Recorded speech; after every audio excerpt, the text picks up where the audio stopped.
The real problem with them is that they are not in a position to articulate that what way it is good for them to place it before the angel investor kind of a thing. So if you can throw some light on that. So yeah, I think domestic investments of course have increased, like I talked. At the same time, there are now a lot of forums like the Angel Network, where whose initiatives have been to make sure that entrepreneurs have access to capital at various levels. So if you start with really angel investors, which are very early in the game, when you're just starting off, to maybe capital markets which are later in the game, you will find that throughout the journey, there are enough forums like accelerators started by even IIMs, started by even the Parliamentary Institute, which is the incubator program, which will allow you to have the framework, how to present to the investors, how to make sure that the investors' questions are answered correctly. What is it that investors are looking for in terms of business plan, in terms of your goals, in terms of how you're going to achieve those goals, how the investor is likely to make returns, and so on and so forth. So I think a lot of work has been done by organizations to set up these forums where you can participate, and you can, IIT has a forum like this called SIGN, which of course helps more tech ventures in terms of getting off the ground, starting their journey, and so on and so forth. So I think it's very important that students take advantage, or everybody takes advantage of those forums and uses them in the early stage of investment. Capital is not a problem, credit is not a problem. I think all of you will have to get just started. I think that's what is really required. Rajib, I'm slightly, I mean, it's a dilemma that technology will reduce the jobs using artificial intelligence. You rightly said that you could be an entrepreneur by being an employee, getting into co-creation. How all these things will really exist, and how are we going to really make the better opportunities for the youngsters who are going to be a part of society given the demographic development? So it's a very valid question, and this question has been right from the beginning of computerization that hit the shores of our country since that many years that this question is asked, that will technology replace people, and what will happen if more adoption of technology will happen. Currently, even NASSCOM and the BPO sector is facing this problem as to if we have these chatbots, then what will happen to the BPO employees and whether they will continue to serve for the basic information that. So all these things are a continuous concern for everyone else. But as we have realized that technology will open up more opportunities. Opportunities will require more resources, human resources. I mean, I used to always think that when the expressway was constructed between Bombay and Pune, and that was the time when we were closely engaged with government of Maharashtra talking about knowledge corridor and all that, I used to always feel that Khandala and Lonavala, the best hill stations very close to Mumbai, will lose its charm because the road will take us over these two hill stations and will straight reach to Pune. So what will happen to them? And look at today what has happened. Every Saturday, when you hit the first toll at Panvel, you have to wait for half an hour at least, and now more because of the demonetization. But the traffic to Lonavala and Khandala has increased because the access to Lonavala and Khandala has improved.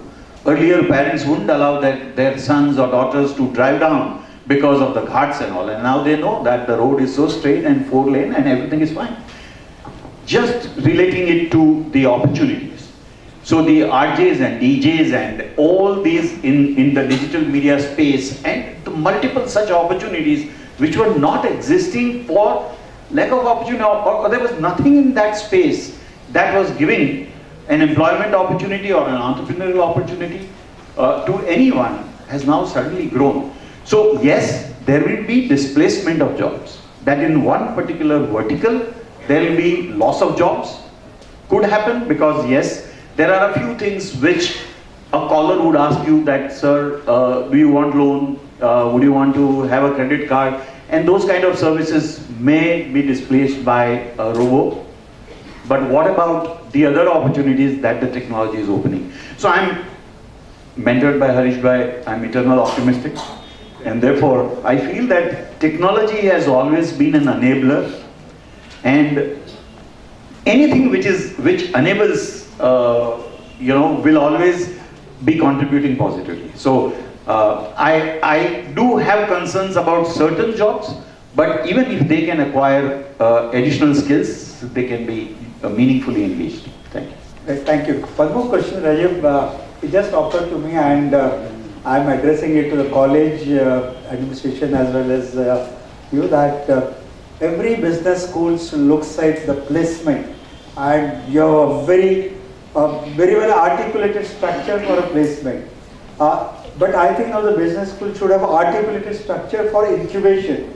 That how many corporate accelerators will take my boys into their incubators.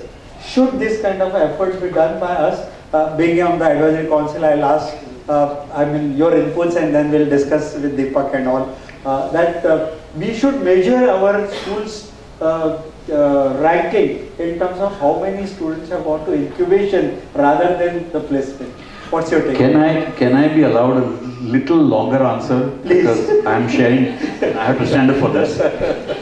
So I have a little longer answer. Because this is in the interest of my boys here. Therefore. So I'm sharing my experience with you. We have at NASSCOM called Devang Mehta Foundation Trust, DMFT. The film was made under Devang Mehta Foundation Trust. And as Devang Mehta Foundation Trust, and I was a former trustee when I was on NASSCOM, I was with NASSCOM, we have engaged with Gujarat Technological University, GTU, in Gandhinagar. And there, since last 6 years, DMFT organizes one event on 10th of August, which is Devang's birth anniversary. So that one event comprises of 3 elements. One is Devang Mehta Memorial Lecture. So we have some celebrity leader, thought leader come and address students. That is Devang Mehta Memorial Lecture. On the very same day, we have felicitation of toppers. So 4 verticals that we have selected: IT, computer science, telecom and electronics. And in these 4 verticals, toppers of first year, second year, third year, fourth year students from all engineering colleges across Gujarat. So there are close to around 100 colleges under GTU. Also, some of the institutions which are not a part of GTU like Nirma and others are also invited for this. And we felicitate toppers. And there is a third event that we do, which the work we start little in advance, is IT projects competition. We invite IT projects from these engineering colleges, students submit IT projects, and out of almost on an average 90 to 100 projects that we receive, there are 2 jury rounds. We clear and we shortlist 15 projects for the second jury round. For those 15 projects, we invite students to make a face-to-face presentation to the jury, so that we know that this is not a copy-paste, this is not a faculty's work that students are presenting. We validate that and we select 3 projects out of that and award them 1 lakh of rupees. Now, why this long story is to answer your question, is that out of our 6 years of experience, not a single time that students who are toppers of their colleges in their respective years, and there were many experiences where when I go there the next year, a girl or a boy would come to me and say, sir, last year also I was here, I was topper in the first year, now I'm in second and I'm a topper in the second year also. And this is a very, very proud moment for student, faculty, their parents and everything else. But then the reality is, none of the toppers ever won the IT project award. So the community that we are addressing are 2 different communities according to me. In NASSCOM, I was at Coimbatore. I was talking to the head of IT, Lakshmi Machine Tools, and that gentleman told me that as a practice, we never hire a topper. And I said, why? He said, the simple reason is toppers are loners. And they don't share knowledge, they don't share information because they wanted to keep their rank going, and they cannot be a good team players. And software development is a team game. And therefore, in my department, I never have toppers. Now, these are different things that we are looking at.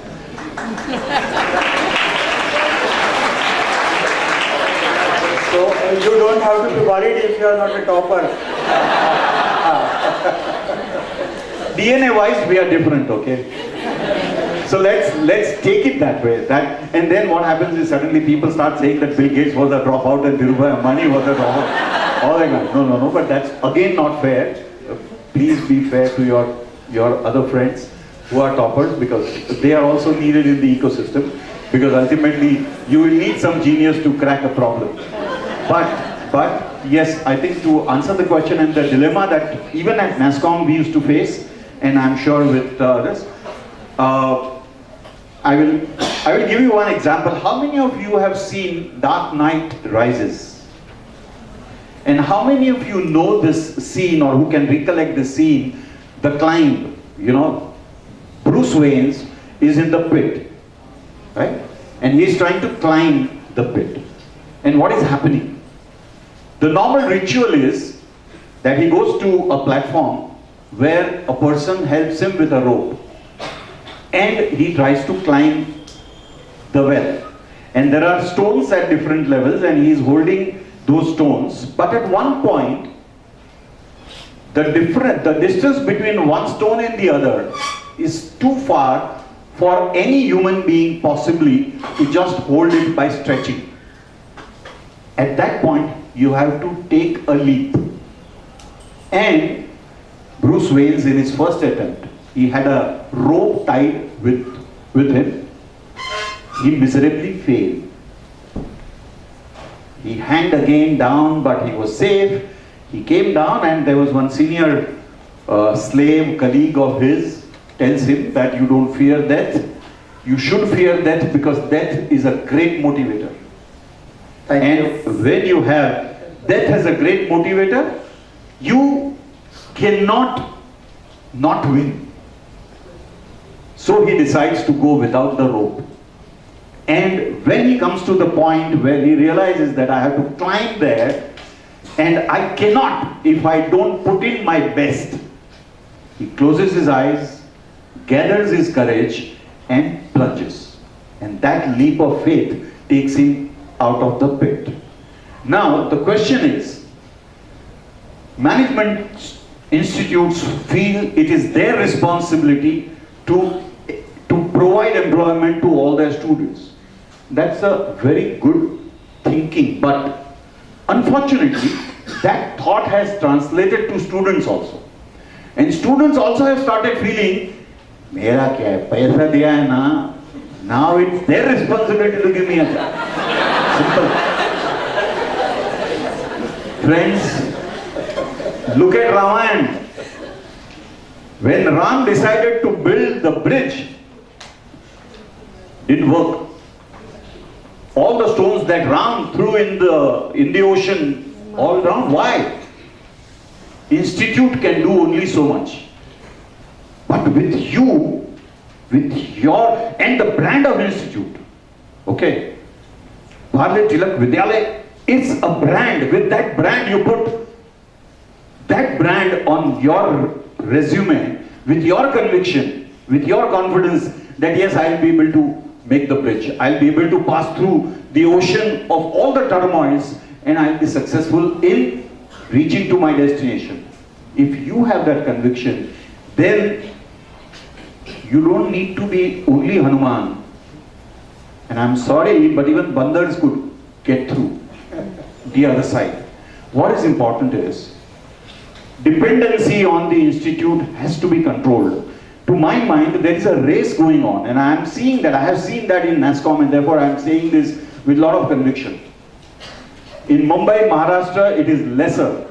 Go down south, there is a huge competition happening between, and I have seen, even in Maharashtra I have seen, and I will not name the place, there's an institution, government engineering college.